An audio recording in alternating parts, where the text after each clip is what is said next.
Hello and welcome to my video. Now this painting has been a bit of a trial. I started out with the intention of painting a bit of landscape with a cliff and the sea behind, so as you can see I'm doing here, I'm doing like a bottom of a valley, or well, I suppose it's not a valley, just a sort of dent in the ground really. And I wanted to paint the view over some fields looking toward the sea, and then I realised that I'd actually got the scale a little bit wrong. So after a while you'll notice that I will be scrubbing off the foreground and changing it. The other thing is, in fact what I'm saying is that it's quite acceptable and possible in a painting to change your mind without having to throw a hissy fit or have conniptions. You can just sort of wipe it off, start again, which is what I do. So, the other thing I was going to say is I had a bit of a problem with my camera. So quite a lot of this video I've had to chop out because for some reason it started showing up a totally different colour on the video than the actual painting. So I decided that I would have to stop, fiddle with the camera a bit and see if I can improve it. And I think it works. It's not so bad. And at the end, the picture that you see does look like the actual painting. So this is the way I like to start. These are just two colours. This is red ochre or transparent oxide red. You can use either, or you can use burnt sienna, and sap green. And I use the sap green to make all my greens. I add a bit of red in it to make it darker. I use it almost neat on the painting to show just green, and then I wipe back to get the pale green. So it's looking sort of cliffy, not too bad, but I am having doubts at this point. Now I'm going to answer some questions that people were asking me on my last video, or last two videos. This is oil paint for starters. I'm using linseed oil, which already has a cicative, which is a drying agent, already added to the oil. You can buy linseed oil and add your own cicative. I think people like Winsor & Newton and probably Rowney's produce small bottles of this stuff. It's usually petrol-based. You just add it to the oil, or you can add it straight to the paint without oil, and it will speed up the drying time. And again, I have to mention this before you all get seasick. The wobbling is because it's quite a big board. It's not a very thick bit of plywood, probably 3/16 of an inch thick, or 3 or 4 millimeters, I suppose. And so it wobbles. I'll organise a better easel in the future. It doesn't cause problems with canvas or MDF. It's just the plywood that has this wobbly effect. So now, also on this painting, I'm doing something a little bit different. I'm going for sort of a bit of pure colour early on in the picture. You don't have to start a painting like this. You could put that blue pretty well all over the canvas if you wanted. It's a sort of blue-grey. It's actually made of Payne's grey and royal blue. Bit of white thrown in there as well.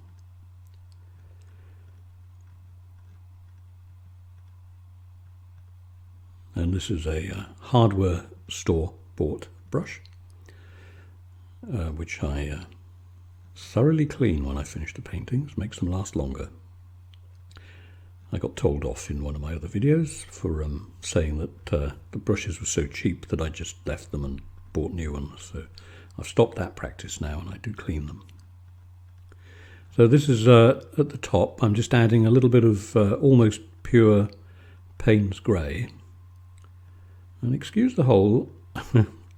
Excuse the hole under my arm. This is an old sweater I'm using because I don't want to worry about getting paint on something new.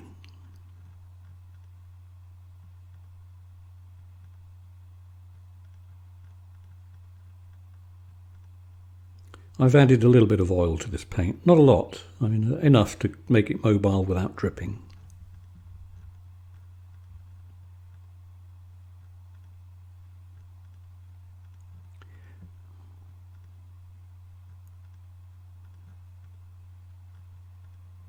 Okay, so this is the same colour, but I've just added a bit more oil.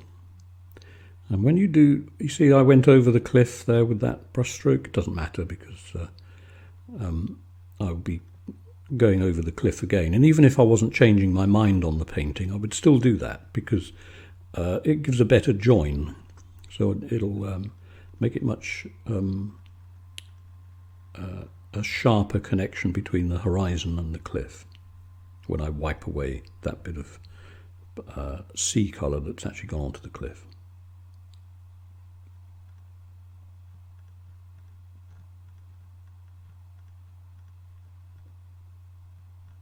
One thing I will say here is it's very important when you paint a seascape or a landscape, if you put water in it, it seems obvious to say this, but a lot of people don't realise it.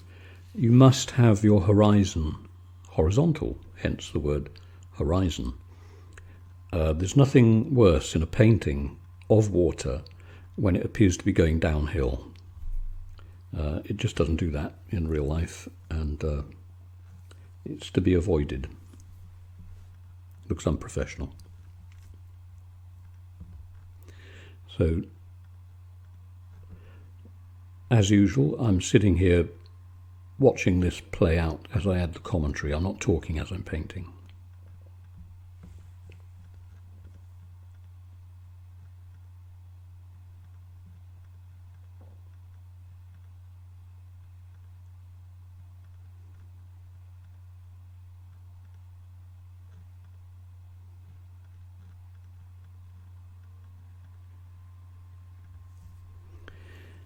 Another thing, if you've been looking at my paintings, you will realise that I don't go for blue skies with white fluffy clouds. If you want blue sky, white fluffy clouds, you're probably watching the wrong video. So, you know, I like my dose of drama in a painting.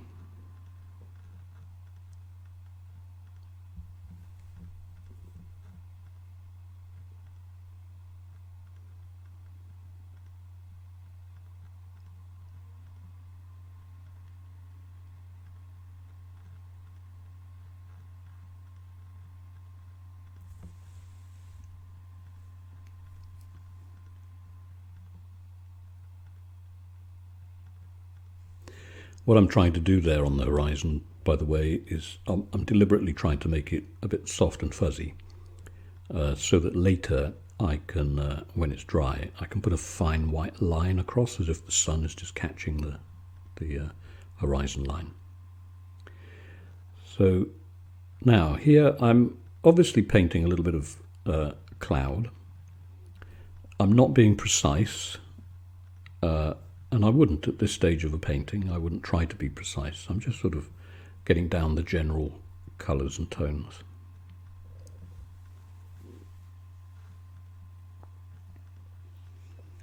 And as I've painted the sky close to the top of the cliff, I'll just increase the top of the skyline to push the paint together. As you can see, it gives you a nice, a more naturalistic look.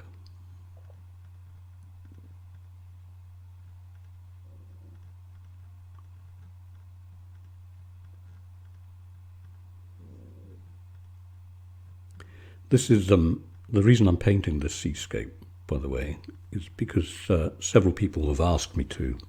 It's not something that I would particularly want to do that much. I find the sea quite challenging. I'm much more at home on dry land, which may sound funny. What with me being a Pisces, you'd think that I would be good at painting water if you're into that sort of thing, but I'm not, and I do struggle. So funnily enough, though, having said that, I'm okay painting water so long as there's no land in sight. For instance, when I was young and I used to copy old masters, the thing about a lot of old master paintings of the sea, particularly where they contain ships, is the land at the bottom would be just a bit of token land. It would just be like a strip along the bottom, or there wouldn't be any land. It would just be the sea coming up to the bottom of the picture. I'm fine with that, because if you put tall ships in a painting, usually the attention goes to the ships and actually not to the sea, depending on the type of sea you're painting. But if it's just ships sort of sitting there, you know, like galleons, that sort of thing, then we do tend to sort of skip through the landscape just to look at the ships. And I think the old masters knew that, so they kept the land quite minimal. So I'm having a bit of fun here because I love painting clouds, and I know, because I'm obviously looking back on my thoughts as I was painting this picture, I was thinking to myself, I'm not happy with these cliffs, so I'll just play with the sky for a while, and that's indeed what I'm doing. So any minute now you'll notice that I'm going to start wiping away almost everything I've done there and changing it.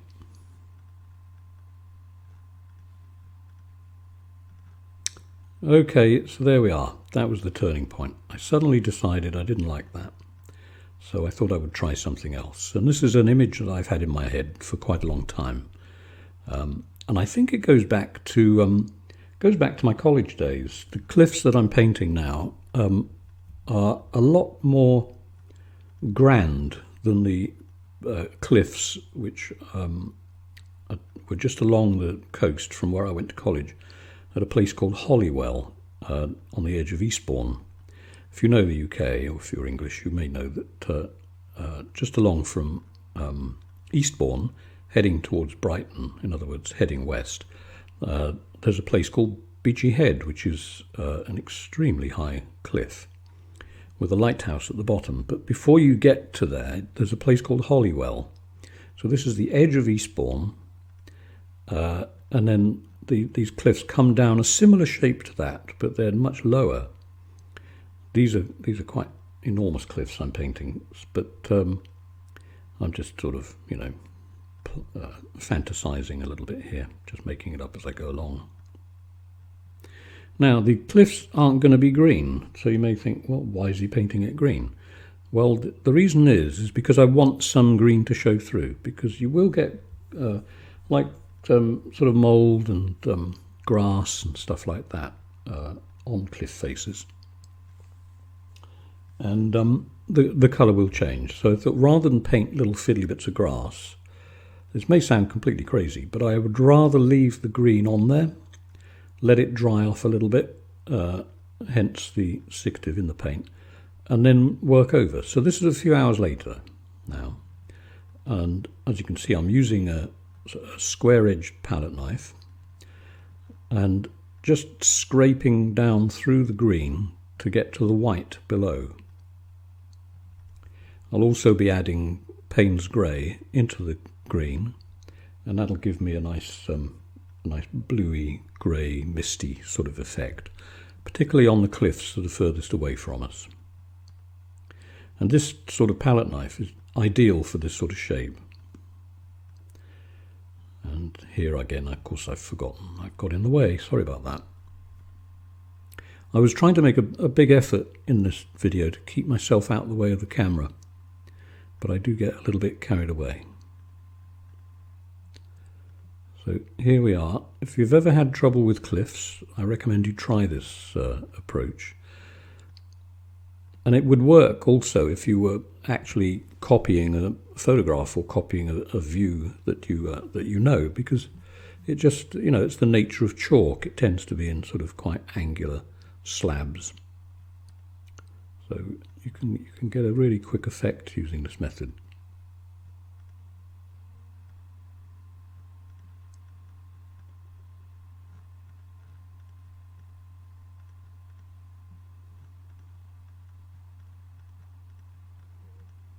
I was tempted to speed this up, but I've mentioned it before and people tend not to want them speeded up. They prefer to see it in real time. I'm not sure why. I guess maybe it's obvious. Maybe it's because it gives a complete beginner a little bit of time to see clearly what's going on. I think time-lapse videos can be quite fun, but it seems that the majority of people don't like it that much.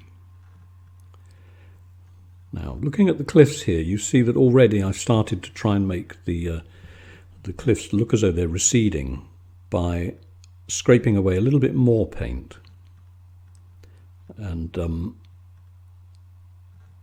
so that they contain a little bit more of the sort of bluey grey colour of the sky.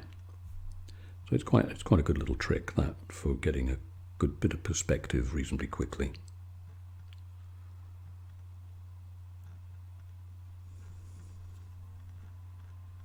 This picture brings back memories, because I remember being sent out from the college that I was at. This is a long time ago. This is 1969 or 70, I suppose. And I went to Holywell, and I was sitting on the cliff, and the part of the cliff I was sitting on was only about 15-20 feet above the beach. And from where I was sitting, right next to me, there were some wooden steps which take you down to the beach. And I was sitting there, and I was sketching away, and then I noticed there was a guy in the water swimming.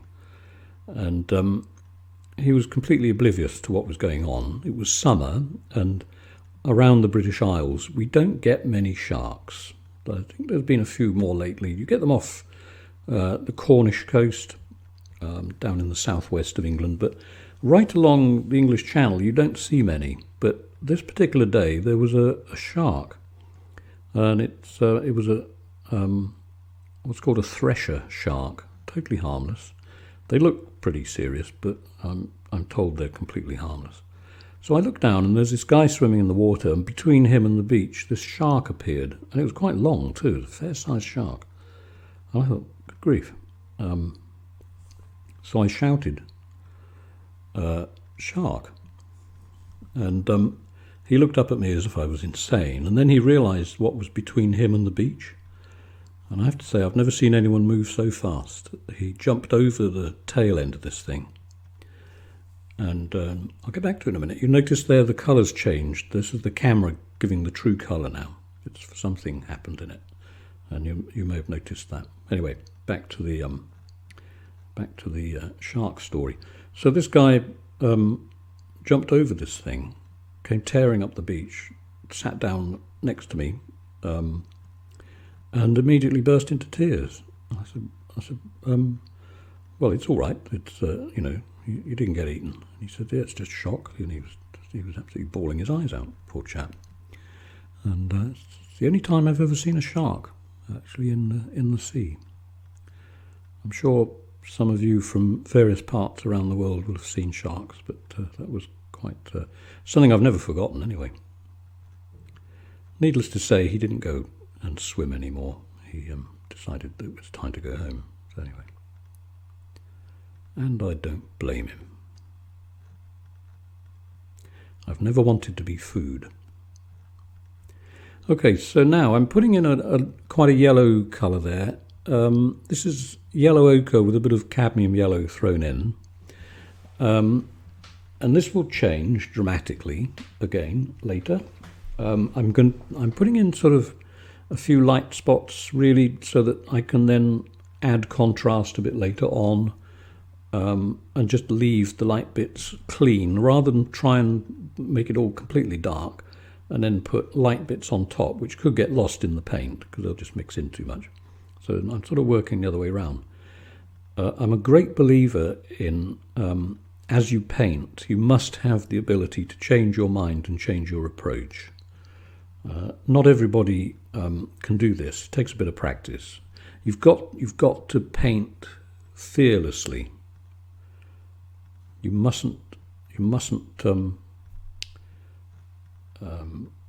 have a hesitancy in your touch.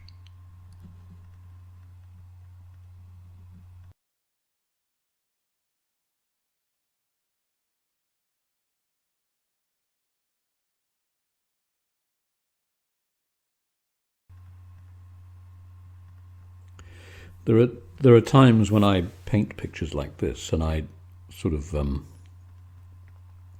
sit back and watch it coming together, and then I think to myself, oh, I should have paused there. I should have stopped there and done this, and then I should have done that, and then perhaps I should have gone about this in a different way. But everything in hindsight is a lot easier. So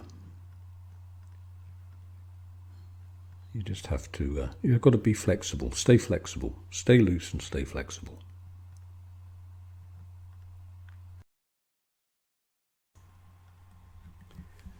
So here we go now, trying to add a little bit of, a bit more structure to the rock face, or chalk face, I suppose.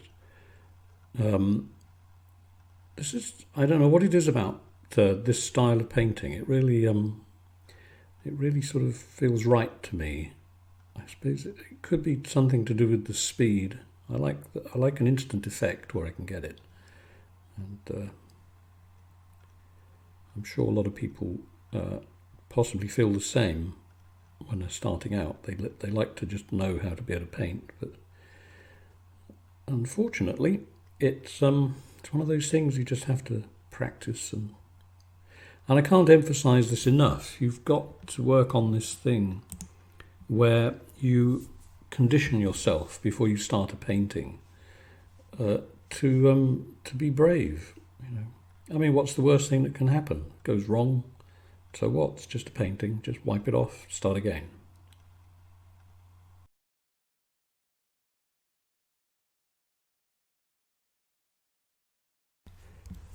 One of the good things about my art school training, which now to a lot of the younger people listening to this, they're going to find this hard to understand. But if you look back in the history books, you'll see at one time there were no computers. I'm being sarcastic. When I was at college doing my fine arts and stuff, I also did graphic design as well, because I was well aware that to make it as an artist, just as a painter, was actually quite difficult, and you need something to fall back on, and I'm actually quite glad that I did. And when we did drawing classes, for instance, life drawing, which is drawing nude models, or costume life, which speaks for itself really, the model had clothes on, we would have sessions where we would be standing around drawing this person, and on some days we would be told to draw the model as he or she walked across the room. And it was a big studio, but it wasn't that big. They could walk across the room in 30 seconds at a sort of leisurely pace. And in those 30 seconds, you had to have a drawing done by the time they reached the other wall. And this would go on time after time after time, just kept repeating it. And so you always came up with something quite quickly. So when I left college, I worked in several design studios and quite a few advertising agencies in London. And I was what's called a visualizer, which means that in a client presentation, where the client, for whatever, I'm supposing they made refrigerators, would come into the ad agency, and I would have to have drawings done to show them what their advert would look like, either for television or for press advertising, magazines, newspapers, that sort of thing.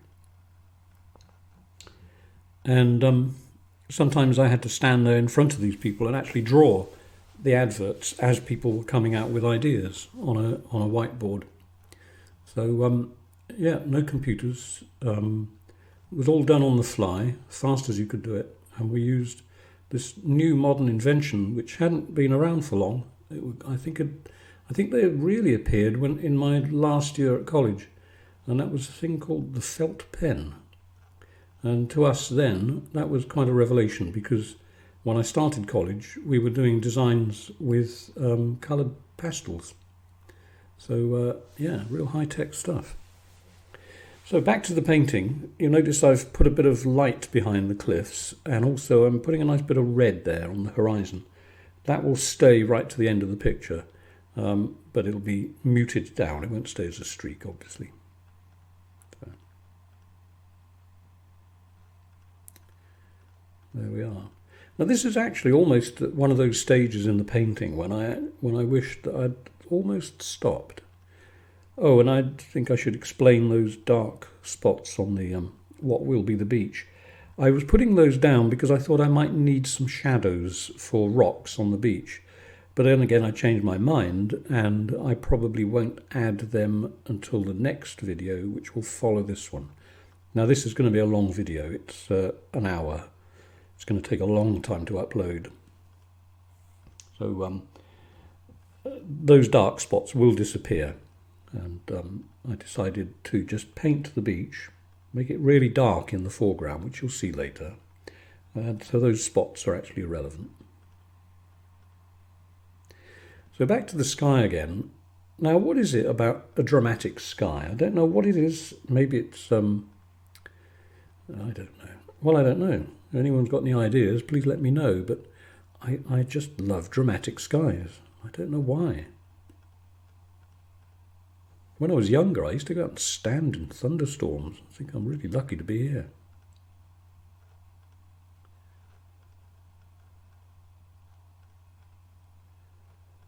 Maybe it's an English thing. We're used to clouds.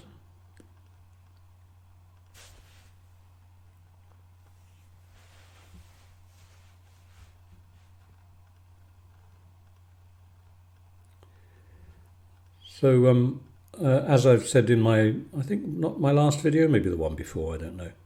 The good thing about cloud painting is you can really do what you like, because who's to say that there wasn't a cloud at some time that looked like that? So just sort of have fun.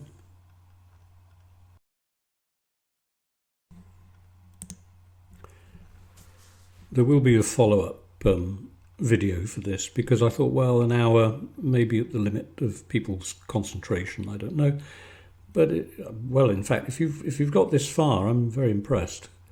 If you're a beginner, maybe it's good to have a long video. I don't know. It's difficult to know. Everyone's different in the way that they learn. So here I'm just moulding the dark sky again up against the landscape. And then I'll be pushing them together to get a slightly fuzzy edge.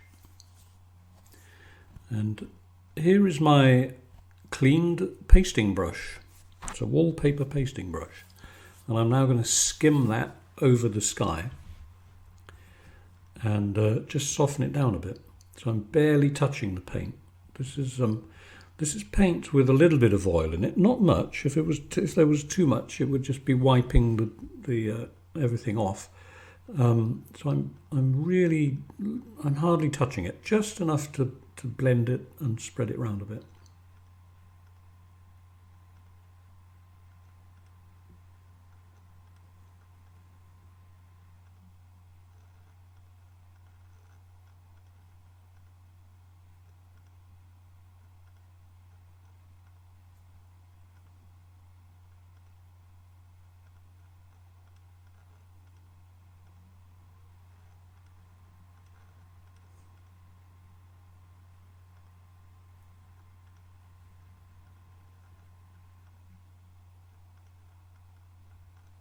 I've always found it difficult to know when a painting is finished, and I think it generally happens when you feel as though the painting is looking too stiff.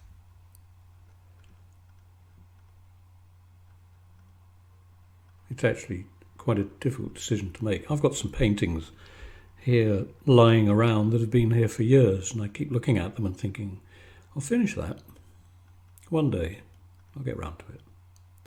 Okay, so now this is something that I also did in my other videos. This is, oh, and I don't mean brush juggling. I put on some white paint, clean the brush as much as possible, not using turpentine, and then just skimming over the white that I've put on the board. Quite effective, as you see in a moment.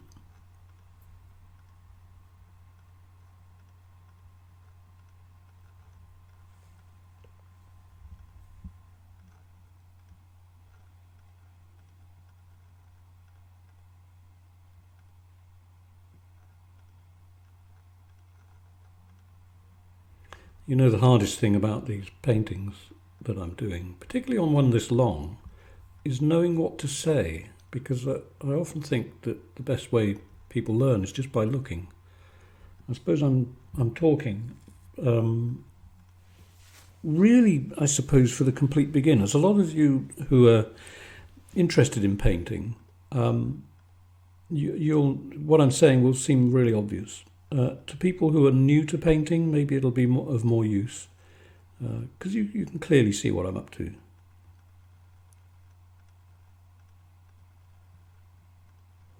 So they're a little bit more white. See, there you go, I'm stating the obvious again. A little bit more white, just to get a little bit of interest up there. I will do another video, I think, that's just on composition. There are certain compositional tricks that you can put into paintings, apart from using the rule of thirds, which I will explain. But the rule of thirds is just dividing the picture up into thirds. So if you've got an interesting sky, you would probably do 2/3 sky, 1/3 landscape. If you've got a very interesting landscape, you'd do it the other way round. So you'd have a big landscape and just the third at the top would be sky. Or roughly, it doesn't have to be exact. It's just a rough thing.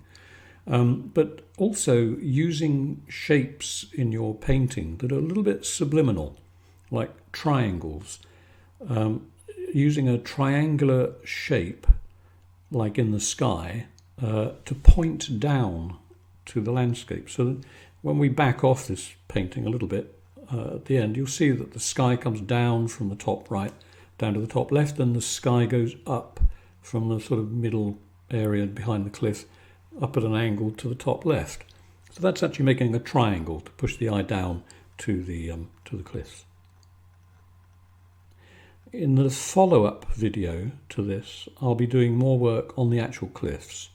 I'm going to make it so that there is intense light hitting the cliffs.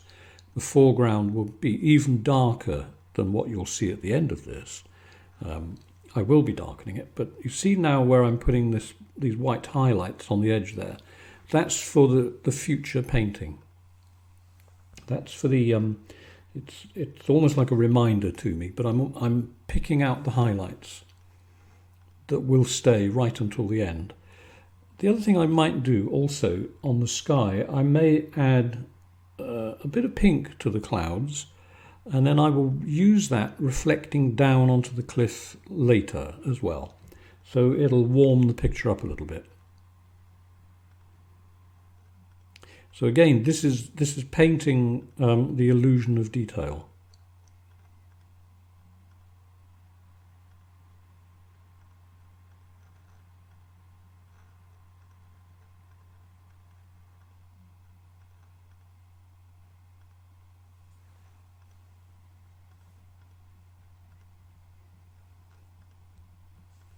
A little bit more definition in that next to that shadow.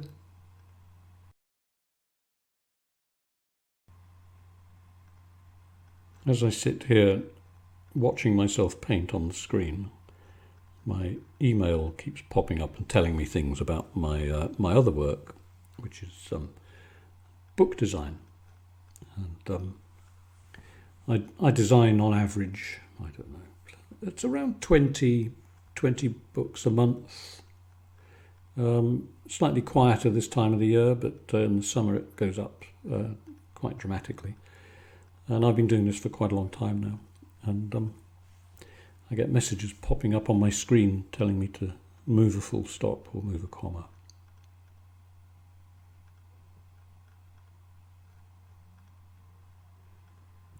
Something I could mention. If there's anyone out there who likes to read crime novels, I wrote a crime novel which has been published.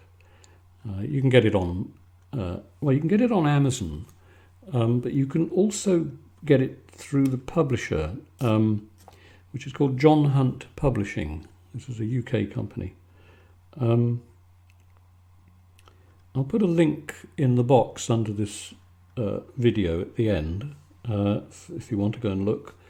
I wrote a crime novel. It's called Saxon, and number 1 in the Saxon Chronicles. It's a typical detective story. A little bit gruesome in places, but not too bad. There's no sort of glorified violence in it. It's just a crime and detection story. It took me 10 years of thinking about it, and then I suppose 3 years of typing it on and off. And for someone who can't type, I've tried to type, I just can't do it. I'm a two-finger typist. It's about 110,000 words. Almost wore my fingers out. So anyway, yeah, if you're interested in having a look at my novel, please go to the link below. I've got a feeling that it's more expensive. Most books are more expensive on Amazon. I think if you go directly to the publisher, it will be cheaper. I'll check this, and if it's to your advantage, I'll put whatever link is the best link for you to go to. But I think it is the publisher anyway. So yeah, you never know. Might even sell a copy. Okay, so to the beach at last. Now, this is almost straight out of the tube yellow ochre. And I'm putting it over the green. It's quite interesting, the cooler shadows that you get in sand. The actual beach, if this was the place that I mentioned earlier, this place called Holywell, they don't do sandy beaches down there. They're basically gravel and large pebbles. But for this one, I decided to fantasize a bit and put in almost like a beach. I might put some stones in when I do the next video, but I'm not sure yet.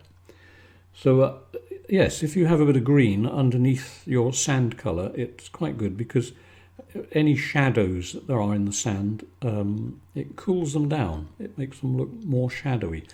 You know, if you don't want to just add black to make a colour darker. Other colours will have a similar effect. So right now, I'm going to be playing heavily here with textures to get the waves. I am not a crashing roller type wave person on the beach. My sea in this is going to be sort of semi-calm. Very calm day. Yes, it's the calm before the storm. So basically, it's going to be almost flat waves. Bear in mind also that at the end, in the next video, a lot of this foreground stuff is going to be incredibly dark. I'm going to try and get as I said, like a shaft of light going across the picture that's hitting the cliffs and bringing the attention of the viewer to that part of the painting. There'll be a sort of ghosty image through the shadows in the foreground of some kind of stone, and maybe the odd well, you won't see shells, you'll see marks that indicate there is something going on in that area. Just texture, really.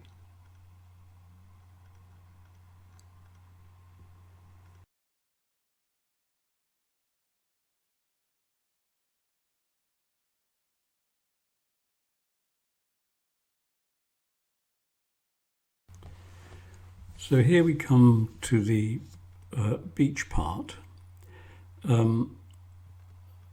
As I said earlier, I'm not the type who will paint crashing waves on a beach.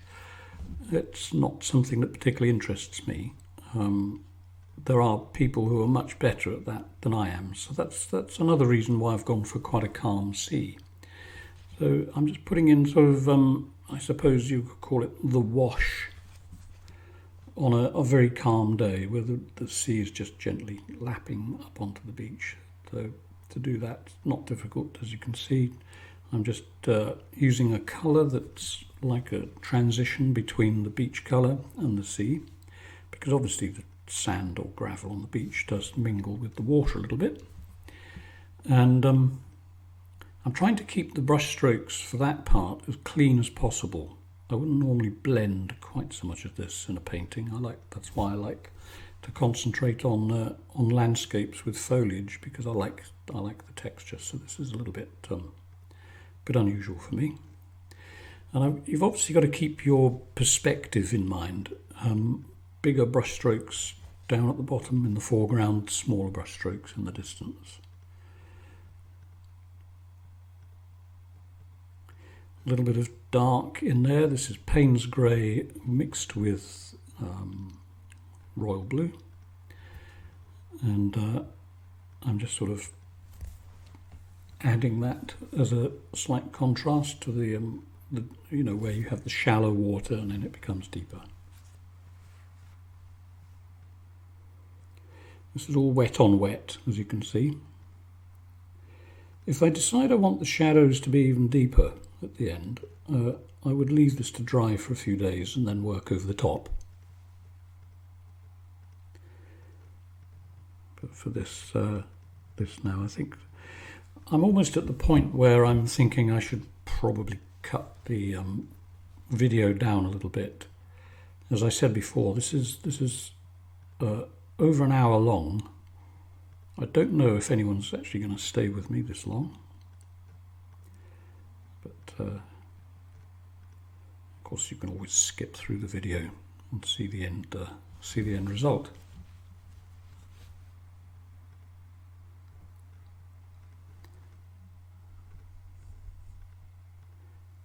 There's definitely going to be a second part to this. I've been thinking about putting in like a breakwater down the beach. I don't know whether in England we call them breakwaters, but maybe that word isn't used so much now. They tend to be called a groin. I'm not quite sure why they're called a groin. I might look that up. But I may put one in just as a bit more interest in the foreground. There is quite a large area of nothing going on down there. Even in the end result, it looks like quite a large, barren sort of beach. So it may need something. I'm even considering putting in a boat. Or if not a boat on the beach, then maybe a sail out at sea, just a white sail sticking up, just to get a bit more interest in the painting.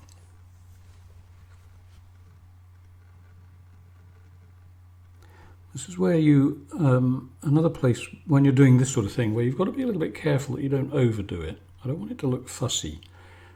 I do like to paint in the most simple way that I can, with reasonably clean results, particularly with something, with water. Water's tricky. You get a lot of artists who specialise in water paintings, and they're really good. I mean, you can almost hear the water, and you can certainly see movement in it. And there are others who struggle, and I am a bit of a struggler with water. Possibly need a bit more practice. It's never too late to stop practicing.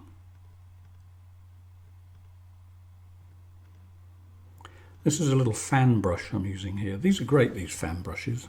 The only thing I'll say about them is that when you clean them, be careful. If you're first of all, if you're using turpentine, make sure you get all the turpentine out of the brush. But of course, you don't need to use turpentine. I just use soap and water. And because of their shape, you can do, as you can see there, quite thin lines, and you can turn the brush sideways and do thick lines. But these brushes are great for skies. If you twiddle it around as you paint the sky, you can get the sort of, the very high flying clouds that just turn into wisps as they reach a high altitude. If you twiddle it as you go across the sky, it's almost automatic. You just get a very good effect. I think my next video, before I do the update of this one, will just be skies. I think I'll concentrate on skies, and I'll show you exactly what I mean when I do that.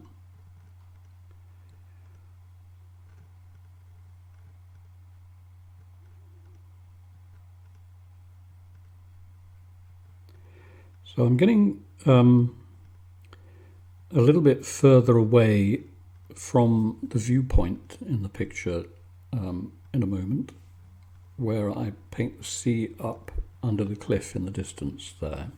So there you need just a touch. It's got to be the thinnest lines you can make. It's not just the overall shape of the waves, it's the high point on the waves, the highlights. They need to be thinner, obviously. I know this is obvious. It's because we've all seen waves coming up on a beach. We know that the waves get smaller as they recede into the background. But some people, when they paint, just need reminding of that. And also, if you are going to paint waves crashing on a beach, waves come in short bands. Well, particularly in England, anyway. We don't get much. We don't get the sort of waves that you get in more exotic countries, where you have giant breakers coming in. We do get that. I mean, we get our share of storms, obviously, but of course the wave won't be the same length all the way to the horizon. It'll break, and it'll be in sort of sections, I suppose.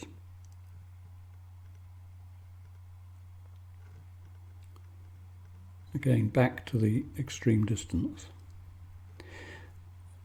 As I said, I'm going to be doing a follow-up to this video. I'm going to let it dry for a few weeks and then have a go at putting in the boat or whatever I do. Not sure. My mind changes every 45 seconds on things like this. So we'll just see how I feel when I come to it. Now, here, of course, if you have a sandy beach, you get different tones of sand, and that's what I'm trying to do here. This will lighten down a minute, because this is actually more of a glaze I'm putting on the top now. The painting has dried off because I've had to pause a little bit in painting this because of camera trouble.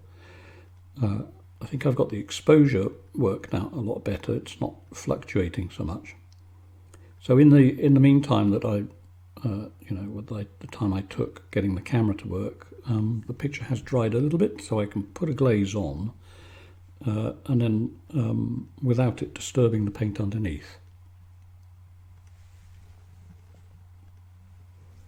Another question I've been asked often is, can I get the same effect using acrylics? And quite frankly, you can try. It's up to you to try. The last time I used acrylics was probably, 8 or 10 years ago, I think. And I was outside doing a bit of plein air teaching. And everybody wanted to use acrylics, so I sort of reluctantly agreed and just let them sort of get on with it. But the speed that it dries was just unbelievable. I was squirting water all over the painting that I was working on, and people were using all kinds of retardants. But of course, if you're doing plein air, in a hot climate, it really dries so quickly. Just doesn't give you the time. Doesn't give me the time to think, frankly. So there, now you can see I've darkened the foreground down. I've added a sort of reddish brown. It's actually red ochre, one of my favourite colours. And of course that brings it right into the foreground. Red, having a long colour wavelength, has that effect. Just darkening the foreground will have the same effect, but I prefer not to just go to sort of, I just don't add black. Just I think black is interesting for some subjects, but it's just not for me. Not in landscapes for me, anyway. So now a few highlights on top of the dark colour, just to sort of give it a bit more realism, I hope, anyway.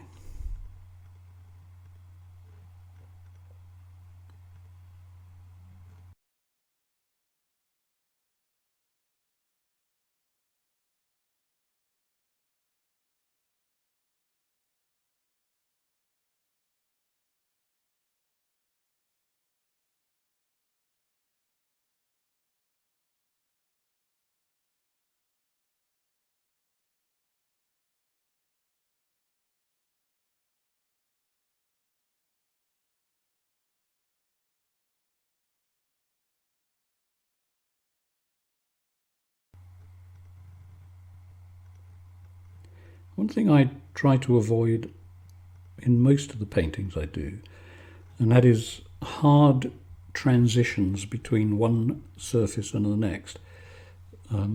Because of the nature of the sea, it does tend to mix with the beach that it comes in contact with. There's never a clean dividing line, and if you put in a clean dividing line, it can look a little bit false and, dare I say, a little bit amateurish. Okay, we're coming to the end now. Just a few little bits to adding to the beach, a few highlights, a few twinkly bits. If you've enjoyed the video, and if you've stayed with me this long, you're a hero. So perhaps if you do like it, you maybe hit the subscribe button. I've got a feeling there is a sort of bell icon. If you hit that as well, you'll be notified as soon as I upload a new video. I hope you've learned something. If you don't like my video, never mind, move on, and I'll see you in the next video. So, anything else? There are some sort of questions I keep getting asked. I think I've just got a few minutes left, so I'll just go over a few things. The oil that I use is linseed oil. It's made by a German company, and I'll put the name in the box under the video afterwards. And it contains a which is the thing in it that makes it dry quickly.